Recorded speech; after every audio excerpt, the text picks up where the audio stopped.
We're going live now to Ankara, where the chief of NATO and Turkish Foreign Minister Mevlut Cavusoglu are speaking. Let's listen in. The great pleasure to host him here.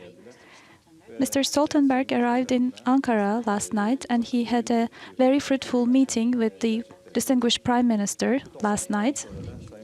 And after this very meeting, he will have another meeting with our President.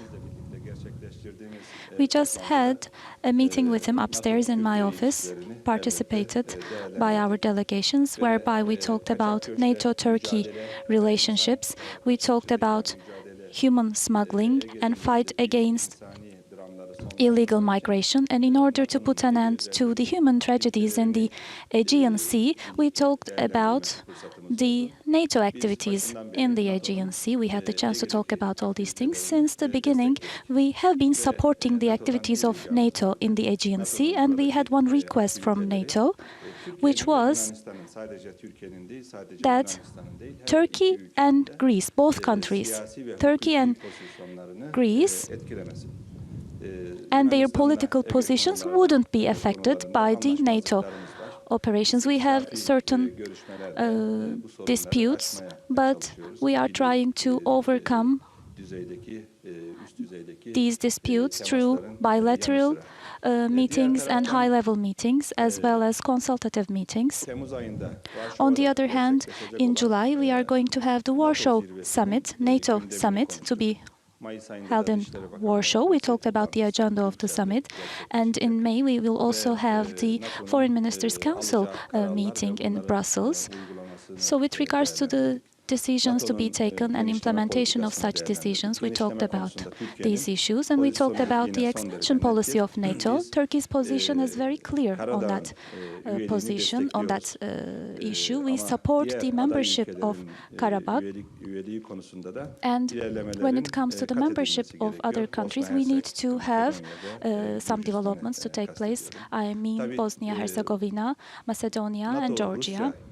Of course, NATO-Russia relationships are of utmost importance. Very recently in Brussels, the NATO-Russia Council meeting took place, and Mr. Secretary General briefed us about that meeting last night. We also talked about what NATO can do against Daesh terrorist organization in Syria, in Libya. And apart from this, all territories affected by terrorist organization, or those countries that are not governed currently, or the neighboring countries such as Jordan, how can NATO support such countries, especially in terms of training, what NATO can do? We talked about this. In Iraq, currently, many NATO member or partner countries are providing training activities. We also do the same thing. Under the coordinatorship of NATO, such training activities can be carried out more effectively. In Libya, there is a transition government that is trying to get a vote of confidence, and it's facing challenges. Among the challenges, we have the existence of Daesh in Libya. There are about 5,000 terrorists belonging to Daesh in Libya. So in order to fight against these groups, certain forces need to be organized, and we can provide support together with NATO. We also talked about the operations or activities of NATO in Afghanistan. We have always been supportive of such activities. We are assuming the command of Kabul International Airport. As long as Afghanistan needs us, Turkey will be on the side of Afghanistan, supporting Afghanistan, and we will also make a contribution to the NATO mission. So these were the very important topics that we talked together with my dear friend Jens Stoltenberg. And I would like to thank him for his very timely meeting, and now I would like to give the floor to him. Thank you so much, Minister Cavusoglu. It's great to be back here in Ankara and to meet with you, Mevlut. We have met many times, and actually this is my fourth visit to Turkey as Secretary General of NATO, and I think that reflects the key role and the importance of the Turkish contributions to our alliance. And I would like to thank you for Turkey's very strong contribution to the alliance over so many years. Turkey is at the forefront of a very volatile region. From terrorism and conflict in the Middle East and North Africa to Russia's destabilizing military activities. Turkey is playing a crucial role in tackling human trafficking in the Aegean Sea. Responding to the request by Turkey as well as Greece and Germany, NATO took swift decisions to deploy ships to the Aegean in February. Our ships have been collecting information and conducting monitoring in support of the efforts of Turkey, Greece, and the European Border Agency, Frontex. I appreciate the very good cooperation between NATO, NATO's standing maritime group, and the Turkish Coast Guard and Navy. Based on information NATO and NATO vessels provide, Turkey is taking action to help break the business model of the human traffickers.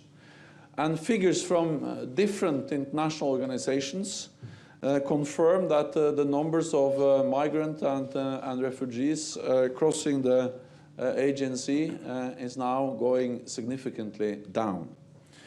And it confirms that our collective efforts are making a difference. We need to remain flexible because the people smugglers can shift their routes very rapidly.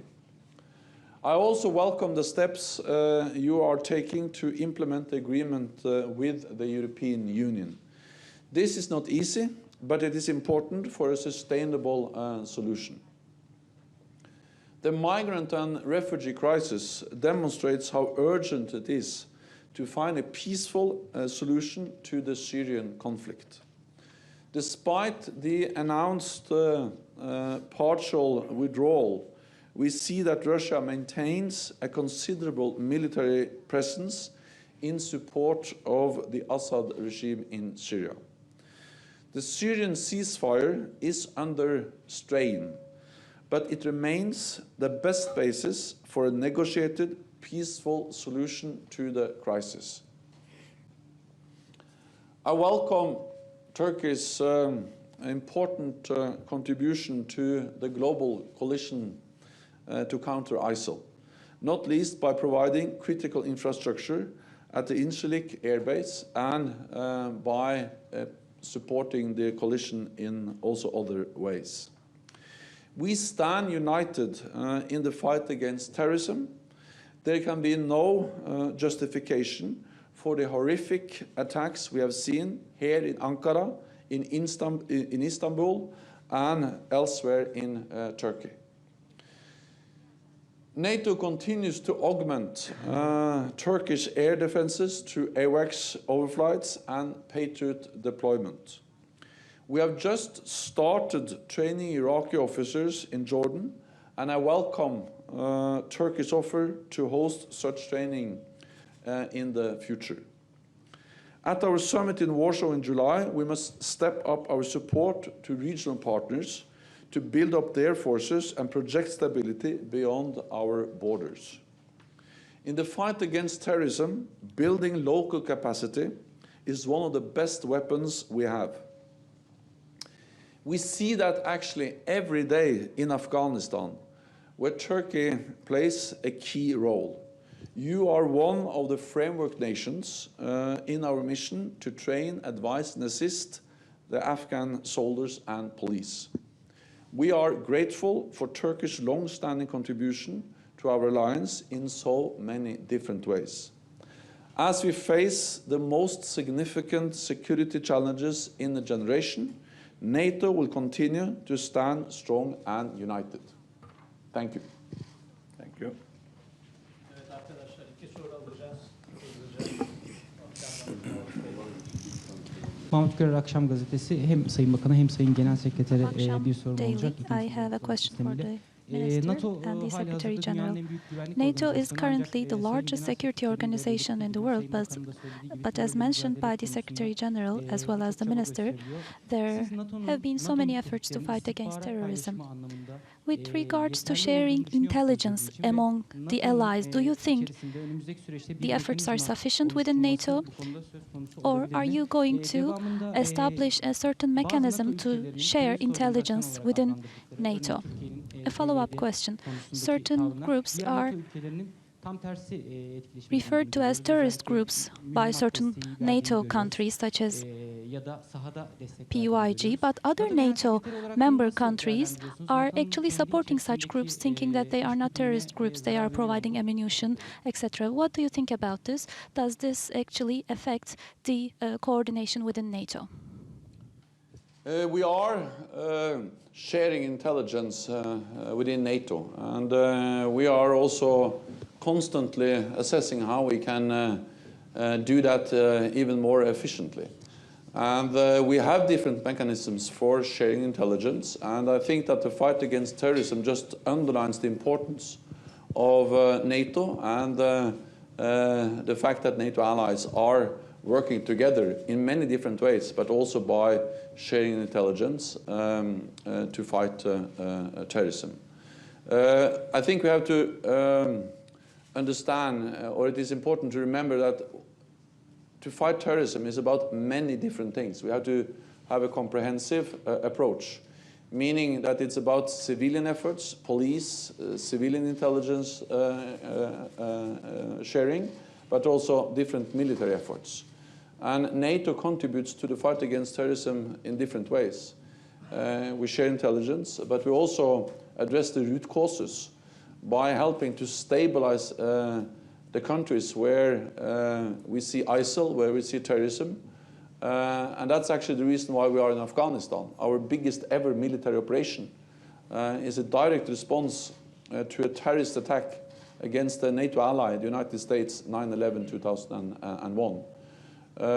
But we are also supporting the efforts of the coalition against ISIL. We have assurance measures, military presence in Turkey. And we have started the training of Iraqi officers to help them increase their capability and capacity to fight ISIL. So everything from sharing intelligence to build local capacity in the Middle East, North Africa.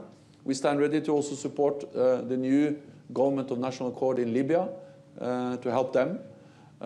All of this is important contributions to the fight against terrorism. Turkey, of course, has the right to protect itself against terrorist attacks. And we have seen horrific terrorist attacks in Ankara, in Istanbul, and elsewhere in Turkey. And there is no justification for this kind of brutal terrorist attacks. And Turkey has the right to defend itself against terrorist attacks as any other country has the right to do so. We stand in solidarity with Turkey and Turkey's ally, which we are working very closely together with in the fight against terrorism.